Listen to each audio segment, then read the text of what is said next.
삶은 후퇴하지만 또 살아계신 하나님께서 우리와 함께 하시기 때문에 날마다 주님 바라보고 주님과 함께 하실 날을 소망하면서 살아가십시다.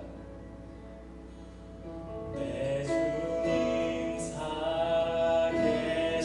살아계시기에 다시 오실 주님 날이에 내 주님 살아계시기에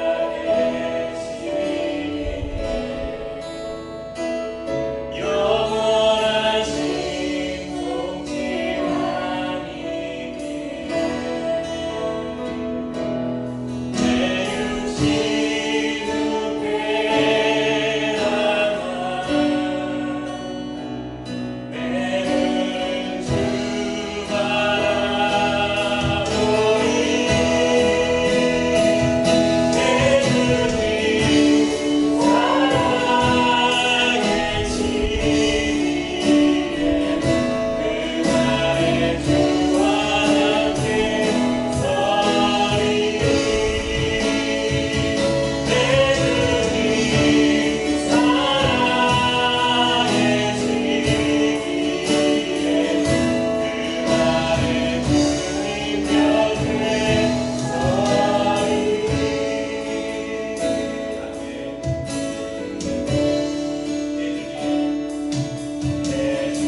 같아서 세 군데로 나눠서 본문을 읽으면서 말씀을 나눠보도록 하겠습니다. 보니까 6월 10일 주일에 저희가 23장 말씀을 나눴었어요. 그리고 여름을 지내고 2달 반 만에 다시 마태복음으로 돌아왔습니다. 아까 잠깐 나온 것처럼 9월까지 마태복음 고난에 대한 부분, 고난과 십자가에 대한 부분은 아마 내년 그 고난 주간에 다룰 것 같고요. 한 2번 정도 남은 시간 동안 나머지 마태복음을 마무리하고 말씀드린 대로 바이블 라이프를 참고로 해서 이제 교회력에 따른 말씀 묵상과 설교를 그렇게 진행해 나가도록 하겠습니다. 오늘 본문은 24장 전체를 잡았는데 이 말씀을 세 부분으로 나눠서 읽어가면서 주님의 말씀을 살피겠습니다. 우리 먼저 24장 1절에서 25절까지를 우리 같이 한번 읽겠습니다. 한 목소리로. 예수께서 성전에서 나와 가실 때에 제자들이 성전 건물들을 가리켜 보이시려고 나오니 대답하여 이르시되 너희가 이 모든 것을 보지 못하느냐? 내가 진실로 너희에게 이르노니 돌 하나도 돌 위에 남지 않고 다 무너뜨려지리라. 예수께서 강난당을 부르시는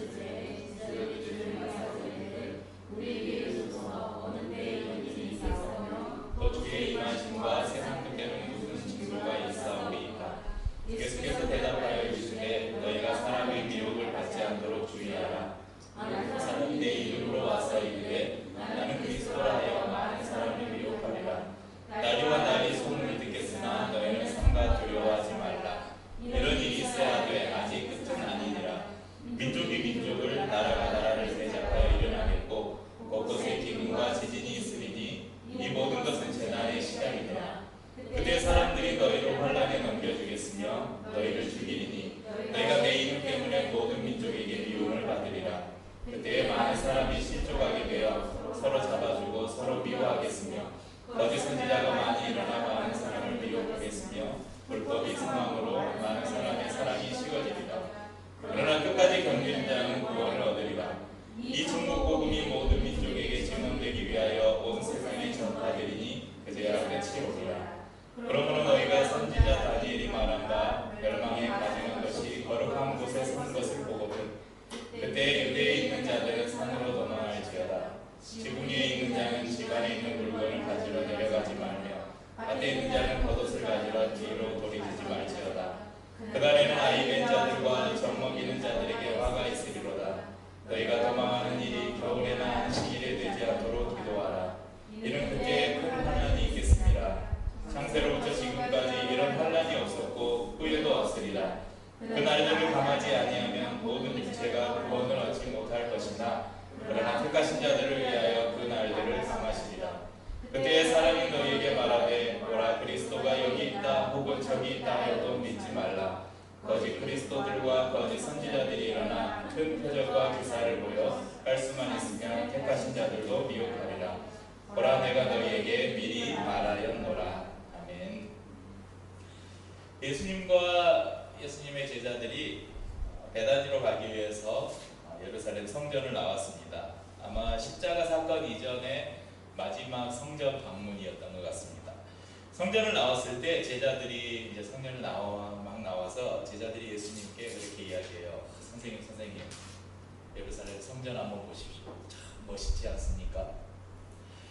이렇게 이야기하니까 예수님께서 이제 그 이후에 말씀을 하십니다. 마가복음 13장 1절에는 조금 더 자세히 설명해 줍니다. 오늘 본문에 보면 그냥 제자들이 성전 건물들을 가리켜 보이려고 나오니 그래서 자세한 설명이 생략되어 있는데 마가복음 13장 1절에는 이거보다 조금 더 자세히 나와 있습니다. 예수께서 성전에서 나아가실 때에 제자 중 하나가 이르되 선생님이여 보소서 이 돌들이 어떠하며 이 건물들이 어떠하니까. 그러니까 이 말은 선생님 이 돌들 그 예루살렘 성전을 놨던 그 기초돌이 어마어마하게 컸대요. 선생님 이 돌이 어마어마하지 않습니까? 이 건물들 그러니까 예루살렘 성전이 한 채만 있는 게 아니에요. 거기 보면 솔로몬의 행각도 있고 여러 건축물들이 많이 있었어요. 그것들을 보니까 이 건물들이 어떠하니까 얼마나 멋있습니까? 이렇게 이야기하는 것이죠. 이 성전은 지금 헤롯 성전이라고 우리가 이야기하죠. 헤롯 왕이 예수님이 태어나기도 전에 공사가 시작된 성전이에요. 그리고 예수님 당시에도 아직 공사가 완성되지 않았던 성전이 계속 이 공사가 진행되고 있던, 그러니까 40몇 년 동안 거의 50년 가까이 성전을 지금 짓고 있는데 얼마나 크고 화려하겠어요. 그래서 예루살렘 성전은 당시 상황에서 그 주변 나라에 있는 여러 건축물 중에서도 굉장히 멋있는 그런 건축물에 속했다는 것이죠. 이때 예수님께서 제자들의 이야기를 듣고 말씀하십니다. 야, 돌 하나도 돌 위에 남지 않고 다 무너질 것이다. 예루살렘 성전이 내려다보이는 감람산에 올라서 아까 예수님께서 말씀하셨던 것을 제자들이 궁금해서 다시 물어봅니다. 예수님, 예루살렘이 다 무너지겠다고 하셨는데 언제 그런 일이 일어납니까? 그리고 그런 일이 일어날 때 어떤 징조가 있을 것인지 좀 가르쳐 주십시오. 그렇게 이야기하는 것이죠. 이에 대해서 예수님께서 답해주는 장면이 그 이후에 나옵니다. 예루살렘 성전은 실제 AD 70년에 로마의 디도 장군에 의해서 완전히 파괴가 되었습니다. 그렇지만 예수님의 이 오늘 말씀은 단순한 몇 년 후에 일어날 이 물리적인 예루살렘의 파괴뿐만 아니라 예수님께서 새로운 예루살렘을 완성하실 때, 그러니까 환난과 재림의 때를 예언하고 계시는 말씀입니다. 그때 어떤 일이 일어나는가 오늘 말씀을 이렇게 쭉 보면요, 보면 첫 번째는 미혹하는 자가 출현한다. 그리고 그러니까 난리를 직접 겪기도 하고 이런 난리가 났다는 소문을 듣기도 한다. 그리고 곳곳에서 전쟁과 기근과 지진이 일어난다. 이렇게 말씀합니다. 그런데 8절에 보면 이것은 재난의 시작이다. 그러니까 아마 미혹하는 자들이 일어나고 난리가 나고 난리의 소문이 들리고 전쟁과 기근과 지진이 막 일어났는데 이것이 이제 말세의 시작이라는 거예요. 그리고 그 이후에 또 어떤 일들이 일어납니까? 사람들이 이제 환란에, 그 9절에 보면 환란이 넘겨주겠고 또 죽이기도 하고 모든 민족이 미움을 받고, 이건 이제 믿는 자들에게 오는 환란들이죠. 또 거짓 선지자들이 일어나서 사람을 미혹하고 불법이 성행하고 사랑이 식어지고 이런 일들이 계속해서 일어난다는 것입니다. 그러면서 15절에서 25절까지의 말씀을 보면 다니엘의 예언을 시작으로 이 대환란을 말씀하고 있습니다. 다니엘서 11장 31절에 보면 이런 말씀이 있어요. 군대는 그의 편에 서서 성소 곧 견고한 곳을 더럽히며 매일 드리는 제사를 폐하며 멸망하게 하는 가증한 것을 세울 것이며, 이 말씀뿐만 아니라 다니엘서 곳곳에서 이 성전이 파괴되고 그 안에서 가증한 일이 행해지는 것을 예언하고 있습니다. 그러니까 이 말씀은 하나님의 원수들이 성전을 파괴하고 이 성전을 통해서 성전을 파괴하는 것이고 성전을 더럽히는 것이 되고요. 또 성전 안에서 우상을 세우는 일들을 통해서 이 성전을 더럽힐 것임을 다니엘을 통해서 예언하고 계시는 것입니다. 그런데 실제 이 다니엘의 예언이 첫 번째 성취된 게 언제냐면 BC 168년에 시리아의 왕인 이 안티오쿠스 에피파네스, 안티오쿠스 4세라는데요. 이 사람이 그 예루살렘 성전에다가 제우스를 섬기는 제단을 만들고 돼지 피로 제우스에게 제사를 지내는 일이 일어났어요. 그래서 이렇게 주석을 보니까 이것 때문에 열받은 마카비 가문이 막 계속해서 이제 투쟁을 벌이는 그런 일들이 일어났다고 합니다. 두 번째는 로마에 의해서 아까 말씀드린 대로 예루살렘 성전이 다 파괴되죠. 이것을 통해서 또 두 번째 예언이 성취되었습니다. 하지만 21절 이하에 보면 이 예언이 완전히 성취되지 않은 또 다른 무언가가 남아있는 것을 우리에게 보여주고 있습니다. 그것이 바로 마지막 때가 되면 적그리스도가 나타나서 사람들을 미혹하고 자신을 경배하게 할 것임을 또한 우리가 이 말씀을 통해서 볼 수 있습니다.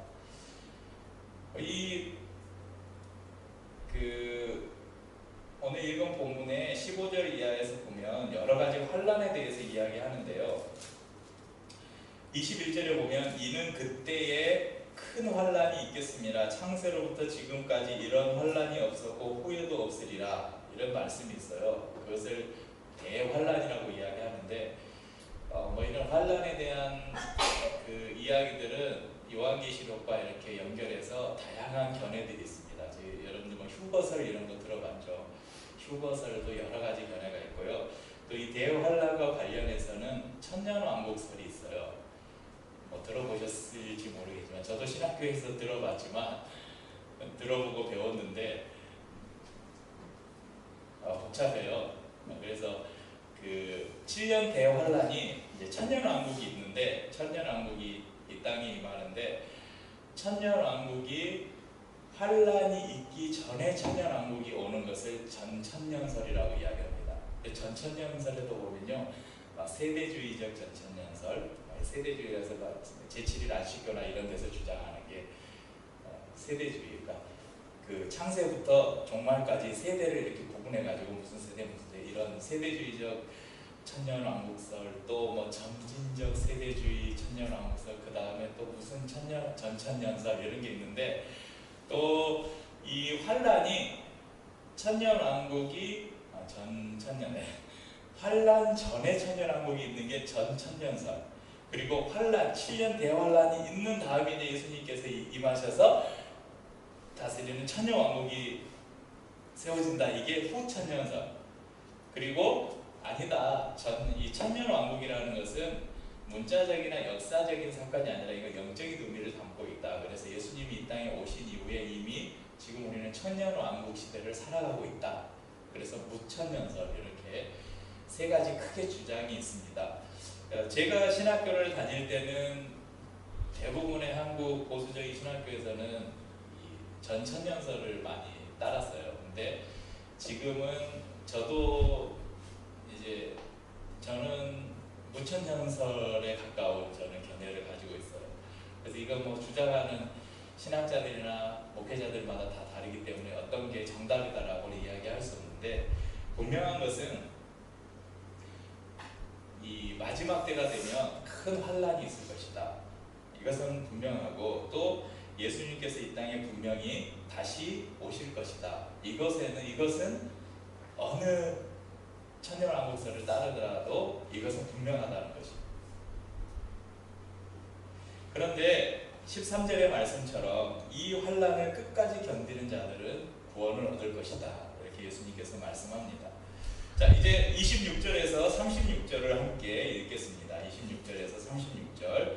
그러면 사람들이 너희에게 말하되 보라, 그리스도가 광야에 있다 하여도 나가지 말고 보라, 골방에 있다 하여도 믿지 말라. 번개가 동편에서 나서 서편까지 번쩍임 같이 인자의 음악도 그러하리라. 주검이 있는 곳에는 독수리들이 모일 것이라. 그날의 환란 후에 즉시 해가 어두워지며 달이 빛을 내지 아니하며 별들이 하늘에서 떨어지며 하늘의 권능들이 흔들리리라. 그때 인자의 징조가 하늘에서 보이겠고 그때 땅의 모든 족속들이 통곡하며 그들이 인자가 구름을 타고 능력과 큰 영광으로 오는 것을 보리라. 그가 큰 나팔 소리와 함께 천사들을 보내리니 그들이 그의 택하신 자들을 하늘 이 끝에서 저 끝까지 사방에서 모으리라. 무화과 나무의 비율을 배우라. 그 가지가 열하해지고 잎사귀를 내면 여름이 가까운 줄을 아나니 이와 같이 너희도 이 모든 일을 보거든 인자가 가까이 곧 문 앞에 이를 줄 알라. 내가 진실로 너희에게 말하노니 이 세대가 지나가기 전에 이 일이 다 일어나리라. 천지는 없어질지언정 내 말은 없어지지 아니하리라. 여기까지 25절부터 35절까지. 거짓 그리스도들과 거짓 선지자들이 사람들을 미혹하여서 그리스도가 여기 있다 저기 있다 할지라도 믿지 말라고 예수님이 말씀합니다. 그러니까 광야에서 등장했던 선지자들이나 골방에서 비밀스럽게 숨어있는 사람들, 자기가 그리스도라고 말하는 사람들. 그런데 그리스도는 이렇게 나타나지 않는다는 거예요.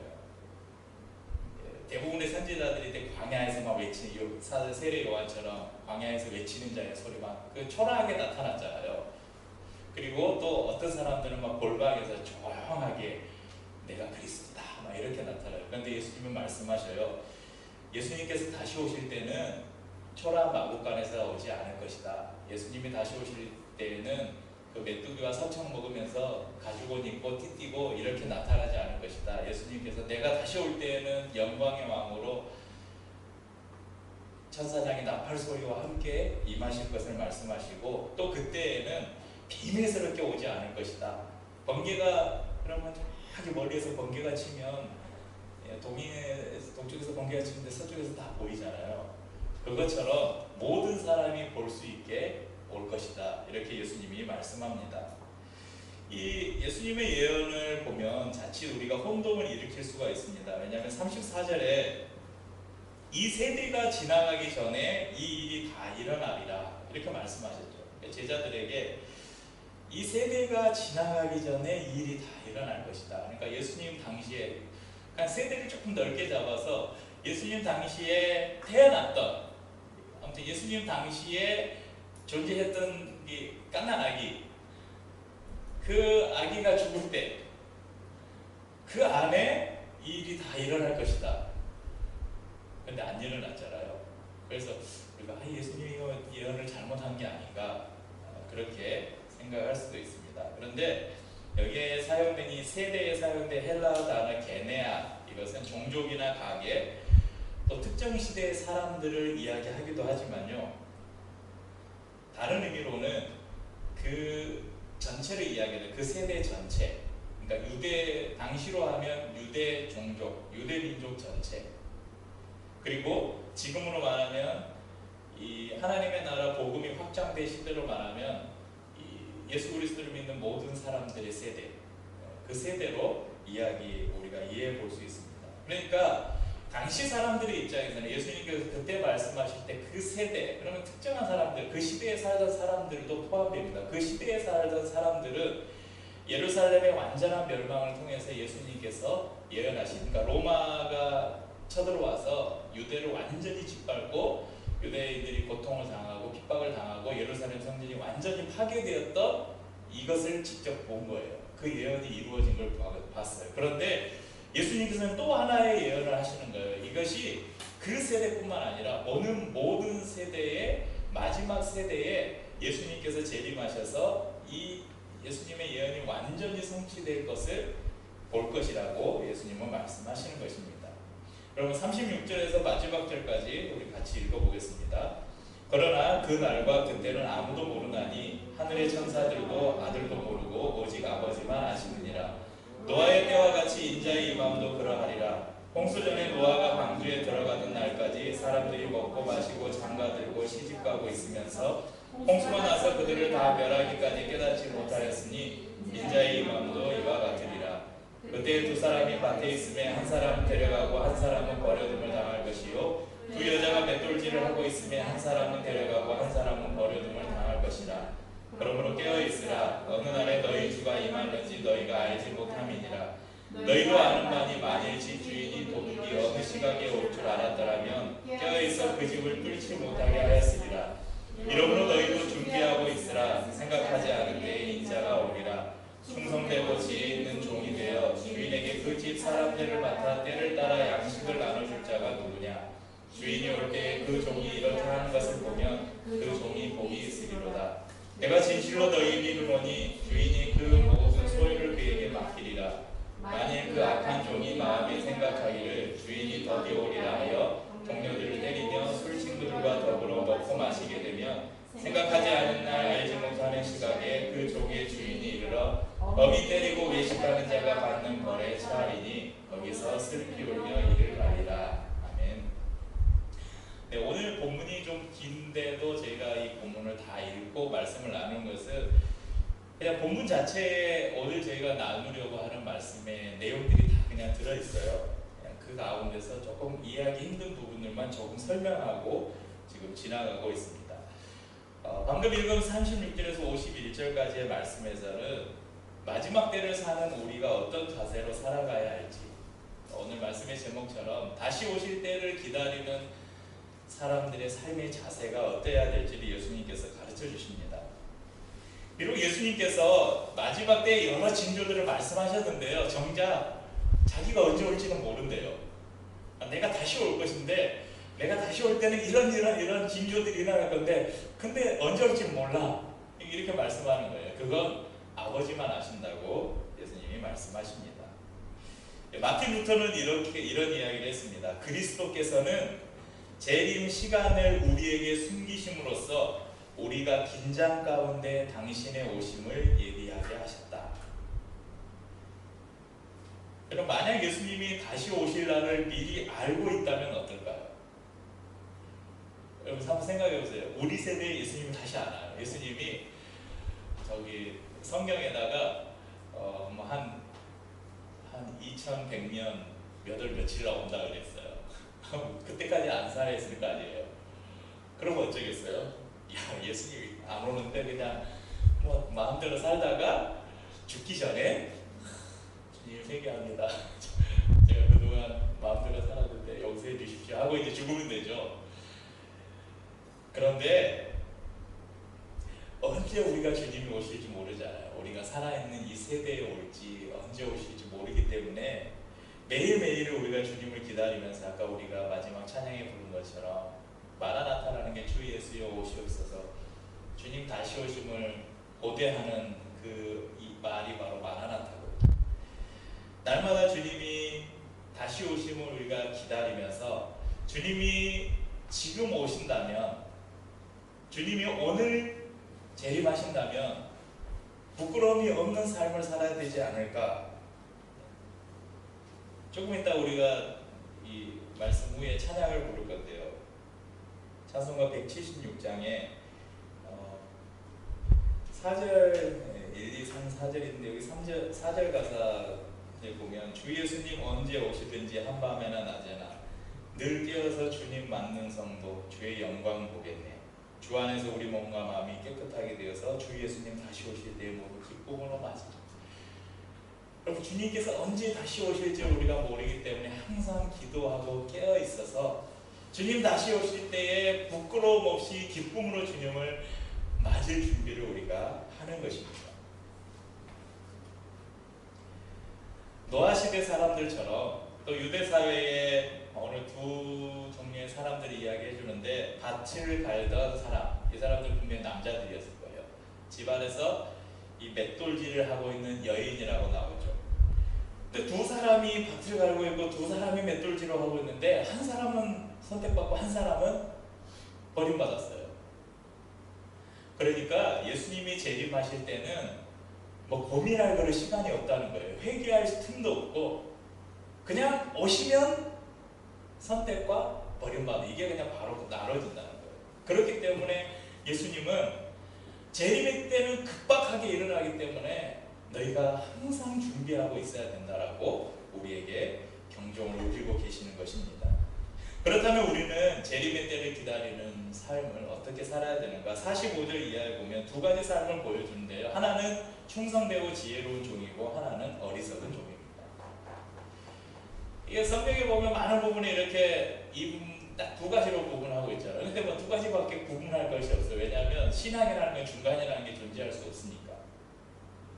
고대 사회에서 주인은 자신이 신뢰하고 믿을 만한 종에게 자신의 재산을 맡겨서 관리하도록 했어요. 자신이 직접, 더 많은 부자들이 자기가 직접 재산 관리 안 하죠. 집사들이나 다 저희 종들 중에 가장 믿을 만한 사람을 세워서 관리하게 하죠. 충성되고 지혜로운 종은 주인이 맡긴 것을 잘 관리하고 그 주인에 속한 사람뿐만 아니라 주인에게 속한 재물이든 밭이든 뭐 이런 것들, 포도원이든 이런 것들을 잘 관리하는 사람이죠. 이런 사람을 우리는 선한 청지기다 이렇게 부릅니다. 선한 청지기에는 주인의 모든 소유를 맡긴다고 말씀합니다. 이것은 주인의 전적인 신뢰를 말하는 것이죠. 우리가 주님께로부터 받은 각자의 은사를 통해서 하나님의 집의 사람들, 그러니까 이 하나님의 집의 사람들이라는 건 단지 교회나 성도들에게만 국한시키면 안 돼요. 하나님이 만드신 모든 피조세계를 잘 관리하고 돌보면 하나님께서 우리를 보시고 천국의 모든 것을 소유하게 하겠다 하는 말씀, 약속입니다. 47절에 보면요, 내가 진실로 너희에게 이르노니 주인이 그의 모든 소유를 그에게 맡기리라. 그러니까 그 전에 소유를 이미 맡겨서 관리하도록 했잖아요. 근데 그 맡긴 소유를 관리하도록 했는데 그것을 잘 관리를 했어요. 그러면 주인이 그 모든 소유를 그에게 맡긴다.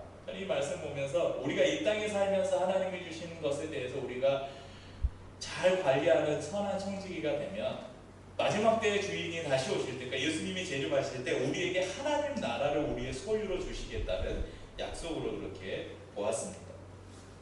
반면에 악한 종은 어떻습니까? 악한 종은 일단 주인이 더디어 올 거라고 생각해요. 주인이 오늘 안 올 거야, 내일 안 올 거야. 그러니까 오늘 우리 그냥 마음대로 살자 이거죠. 주인이 더디어 올 것이라 생각하고 동료들을 때리고 술 친구들을 불러서 먹고 마시다 갑자기 주인이 들여닥쳤을 때 주인이 보고 열받아서 저놈 매우 쳐라 하는 거죠. 그리고 바깥에 쫓아내서 슬피 울며 이를 갈게 될 것이다. 오늘 전체 긴 본문인데요. 본문은 굉장히 긴데 내용은 굉장히 간단해요. 먼저는 세상의 마지막 때가 분명히 있을 거라는 것입니다. 하나님의 나라는 여러분 영원한 나라예요. 하나님의 나라는 영원한 나라지만 우리가 밟고 살아가는 이 땅의 삶은 분명히 끝이 있다는 거예요. 이 세상은 종말을 향해서 나아가고 있습니다. 그리고 그때는 아무도 모르지만 분명히 올 것이고 오는데 갑자기 올 것이라는 사실입니다. 마지막 때가 되면 수많은 거짓 선지자들과 거짓 그리스도가 나타나서 자기가 그리스도라 재림 예수라 하며 사람들을 미혹할 것입니다. 실제 이런 일들은 우리 주위에 흔히 볼 수 있잖아요. 제가 항상 이 PPT를 만들면 그림을 찾는 시간을 꽤 많이 들여요. 페이북에 웹포스터 올리잖아요. 배경 그림 하나 찾는데 제가 막 어떤 때는 거의 1시간 가까이 찾을 때도 있어요. 오늘 좀 좋아요 좀 눌러주세요. 그 그림 이번 주제에 맞춰서 이렇게 재림을 보니까 뭐라 그래? 재림이 영어로 뭐지? come again. 아무튼 이런 걸 막 영어로도 찾아보고 하다 보니까 제가 발견한 게 뭐냐면 재림 이렇게 구글 같은 데 검색을 해보면 재림 뭐라 그랬지? 재림 예수 안사몽님 하나님의 교회 있잖아요. 거기는 안사몽을 재림 예수라고 보거든요. 대부분의 이단 사이비들이 다 누군가를 한 사람을 신격화하면 그 사람을 다 예수는 그 시대에 살았던 선지자고 이 시대에 다시 예수 같은 선지자를 보냈는데 이분이 재림 예수다 그렇게 신격화하죠. 그러니까 지금 시대를 이렇게 보면 예수님이 말씀하신 징조가 분명해요. 마지막 때의 징조가. 근데 우리의 시간법과 하나님의 시간법이 다르기 때문에 우리는 저도 이 40 몇 년 살았죠? 46년 살았나요? 46년을 살았는데 이렇게 돌아보니까요. 제가 윤서만한 나이대를 돌아보니까 가득한 거예요. 내가 저때 뭐 하고 있었지? 윤서 나이 때면 정말 까마나는 거예요. 그 윤서 나이 때 이후로 제 삶에 얼마나 많은 일들이 있었는지 상상도 너무 많은 일들이 있었잖아요. 그러니까 돌아보니까 46년이라는 시간이 무지 긴 시간 같아요. 우리에게는 이 10년, 20년, 30년, 40년 이 시간은 꽤 긴 시간이죠. 그런데 여러분 하나님 태초에서 이제 우리가 알파와 오메가라고 했잖아요. 이 땅을 창조하신 때부터 이 땅에 예수님께서 재림하셔서 이 땅을 완성하는 종말이 있잖아요. 이 역사의 종말이 있을 거예요. 이 긴 하나님의 역사 속에서 우리가 한 사람이 살아가는 80년, 7, 80년의 시간은 제가 가끔 이런 비유할 때 한 번씩 시켜봐요. 눈 한번 깜빡해보세요. 그러니까 이거보다 어쩌면 더 짧을 수 있다는 거예요. 하나님의 긴 하나님의 역사 속에서 한 사람이 이 땅에 존재하는 시간은 그냥 눈 깜빡하는 그 시간. 그래서 우리가 지금 마지막 때라고 이야기하는 이 마지막 때이지만 그래서 예수님께서 예언하는 예언이 그대로 다 이루어지고 있잖아요. 보세요. 난리가 나고 지금도 싱크홀이 생겼다. 어디서 전쟁이 났다. 어디서 지진이 나고 지금 태풍이 올라와서 다 날아가고 굶어 죽고 성경에 나오는 예언이 그대로 사람들은 불법을 성행하고 사랑이 식어지고 예수 믿는 사람들이 핍박을 당하고 이미 성경에서 일어난 모든 일들이 지금 일어나고 있잖아요. 그러니까 막 곧 그냥 어떤 분들은 정말 우리 시대에 예수님께서 올 것 같아. 그런데 이제 또 오늘 본문 가운데 나오는 그 이야기 있잖아요. 14절에 보면 이 천국 복음이 모든 민족에게 증언되기 위하여 온 세상에 전파되니 그제야 끝이 오리라. 그러니까 예수님이 다시 오시려면 온 세상에 복음이 증거돼야 된다. 그래서 근데 또 그 복음이 증거되는데 그 모든 민족이다. 그래서 그 종족별로 이렇게 나눠서 미션도 종족에게 복음을 전해야 된다. 막 그런 주장을 하기도 합니다. 근데 우리의 시간 개념으로 보면 임박한 것 같아요. 예수님이 곧 임하실 것 같아요. 그런데 또 하나님의 시간 개념으로 보자면 그게 10년 안에 이루어질지 그게 100년이 될지 또 다시 1000년이라는 시간이 갈지 그것은 우리가 알지 못하죠. 그렇죠. 우리가 해야 될 일은 그래서 나온 말이 있어요. 말세지말. 그러니까 마지막 때의 마지막이다. 이 말세지말을 살아가는 우리의 삶은 항상 예수 그리스도가 다시 오심을 기다리는 삶으로 부끄럽지 않는 주님을 맞이하기 위한 삶을 살아야 된다는 것입니다. 마지막 시대를 살아가는 우리에게 또 한 가지 예수님이 분명히 말씀하신 것은, 그러니까 예수님은 오늘 본문이 우리에게 말씀하시는 것, 세상에는 마지막 때가 있다. 예수님께서 그 마지막 때를 위해서 다시 오실 것이다. 다시 오시는데 갑자기 아무도 모르게 급작스럽게 오실 것이다.